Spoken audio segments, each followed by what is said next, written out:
Okay, let's start with a story. Last night, I was walking down the street. It was cold, it was raining, and there was almost nobody around. Then suddenly, I heard a noise behind me. Now imagine that I want to tell you that exact same story in Spanish. Immediately, I have choices. Caminé o caminaba. Llovió o llovía. Escuché o escuchaba. And that's where the preterite and imperfect come in. I'm Ali from Spanish Fluency Club, and today we're going to look at the Spanish past as a story. Let's look at two very simple sentences. Ayer fui al supermercado. Yesterday I went to the supermarket. Now, cuando era niña, iba todos los sábados. When I was a child, I used to go every Saturday. Both forms come from the verb ir, but Spanish gives us fui and iba. So the important question isn't simple. Did this happen in the past? Both happen in the past. The real question is, how do we want you to see that past action as one event, as a habit, as something already in progress, as part of the background? Spanish make us choose a perspective. Here's the easiest image I can give you. Imagine the preterite as a snapshot. Click, llegué, I arrived.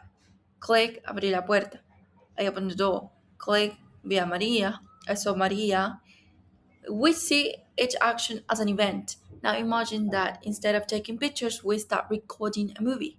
Llovía, it was raining, la gente hablaba, people were talking, yo esperaba, I was waiting. Now we're not jumping from one event to another, from event to event, right? We're watching the situation unfold. That's the imperfect. So throughout this video, think a snapshot, a movie. Let's stay with our snapshot for a moment. Look at, ayer compré un libro. Llegamos a las 8. María llamó esta mañana. Terminé el trabajo. Each one gives us an event that we can place on a timeline. Something happened, we presented it as complete. And here's the important detail. A complete action does not have to be short. I can say, viví en Madrid durante 10 años. I lived in Madrid for 10 years. 10 years is not short at all. But I'm presenting that period as complete part of my life. That's why the preterite works. Now, imagine someone asks, what did you do this morning? I could say, me desperté, then tomé café, then salí de casa, then llegué al trabajo. Notice the rhythm. One event, next event, next event. We're moving through the story. That's one of the jobs of the preterite. It moves the timeline forward. So you're telling someone, this happened, then this happened, and then this happened. You will probably use the preterite a lot. But now let's change the way we tell the story. Instead of asking what happened, imagine I ask, what was everything like? Now I can say, era de noche, it was nighttime, llovía, it was raining, la calle estaba vacía, the street was empty, hacía frío, it was cold. None of those sentences really moves the story forward, and that's okay. They're doing something else. They're giving you a setting, they're telling you what the world looked like before the main events happened. That's where the imperfect becomes essential. The imperfect also lets us describe old routines. Cuando era niña, jugaba afuera. I'm not talking about one particular afternoon, I'm describing something that was normal in my childhood. Mi abuelo siempre leía por la mañana. Again, not one specific morning. It was his routine. And íbamos a la playa todos los veranos. Every summer. Repeat behavior. So when you hear expressions like siempre, todos los días, cada verano, o cuando era niño, don't automatically choose the imperfect, but recognize that they often introduce past habits. Now we can make the two tenses interact. Imagine, yo estudiaba, I was studying. Picture me sitting there. The action is already happening. We don't care exactly when it started. Then sonó el teléfono. The phone rang. That's a new event. So, yo estudiaba cuando sonó el teléfono.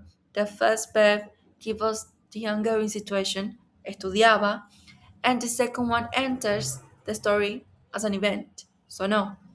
If you want to visualize it, it's like Starting, reading, okay? The imperfect and preterite working together. And that's something the students sometimes miss. The preterite and imperfect are not competing with each other. Good stories usually need both. Take this sentence. Yo caminaba por el parque cuando empezó a llover. First, caminaba. I was already walking. That's the situation. Then empezó a llover. Something new happens. The story changes. Sorry. So one tense give us the environment and the other give us the event. You don't choose one tense for the entire story. You choose a tense for each verb depending on the job it's doing. Let's go back to our original verb, ir. Fui al gimnasio ayer. One trip, one complete event. Now, iba al gimnasio todos los días. Here, I'm showing you a routine. Maybe I did that for months. The number of times is not important. I'm describing what was normal in my life. So instead of memorizing fui as went and iba as used to go, try to think about perspective. Fui gives you an event. Iba gives you a repeated or ongoing past situation. Now let's make this practical. You're talking to someone and suddenly your brain stops. Preterite or imperfect. Don't search mentally through then grammar rules. Ask, am I telling you what happened? Probably preterite.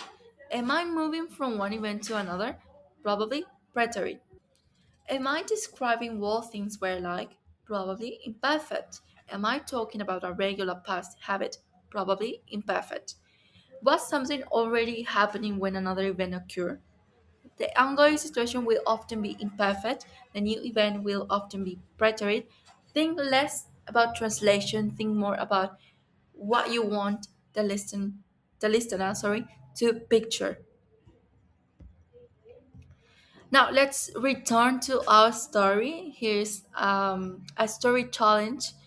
You can leave your answers in the comments, but anyways, you have the reveal here. Okay, so let's move to the summary.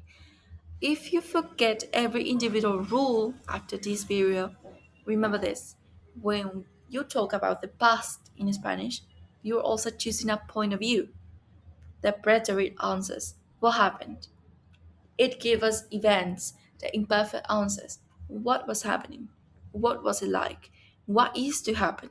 It gives us context. So think of yourself as a person controlling the camera. Do you want to capture an event or do you want the camera to keep rolling and show the scene? That's the difference. And that was the short lesson of today. Now, instead of simply memorizing pretérito versus imperfecto, try something different the next time you speak Spanish. Tell a story, give someone the background, tell them what you were doing, describe what things were like, and tell them what happened. And remember that at Spanish Fluency Club, this is exactly what we want you to do. We have live classes with native Spanish teachers and a community where you can actually use what you're learning. Because being able to recognize caminaba in an exercise is useful, but being able to use it while telling someone about your life is where it starts becoming real Spanish. So think, what's the scene and what happening happened inside it. I'm Ale from Spanish Fluency Club. See you in the next video. Nos vemos.